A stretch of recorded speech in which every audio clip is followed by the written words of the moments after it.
শাফি, মালিকি, হাম্বলি, কাদরিয়া, চিস্তিয়া, মোজাদ্দেদিয়া, নকশবন্দিয়া, দেওবন্দ, ফুরফুরা, তবলিগ, হেজবুল্লাহ, আজানগাছি, হাক্কানি, কাদিয়ানি, তালতলা, নারকলডাঙ্গা, পাথরচাবড়ি, পিয়ারডাঙ্গা, মরে গেলেই কবরডাঙ্গা।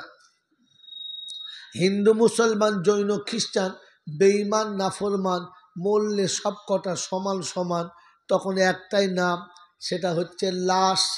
আর ফেরেশতারা বলে, যখন যাচ্ছিস বন্ধু দেখে যাস, আগে চলে গেছে আচাচা বাঁশ। যদি থাকে আমল তাহলেই তো যাস, আর তা নাহলে শুলে বাঁশ। এই ক্ষমতার যিনি একাই মালিক, তিনি কে? জোরে বলেন, তিনি কে? আল্লাহু আকবার। তিনি কে? দেখতে কিরকম জানি না, ডিজাইনটা জানি না, হাইট জানি না, বুঝে নেন। অন্ধের চোখে জ্যোতি, বোবার মুখে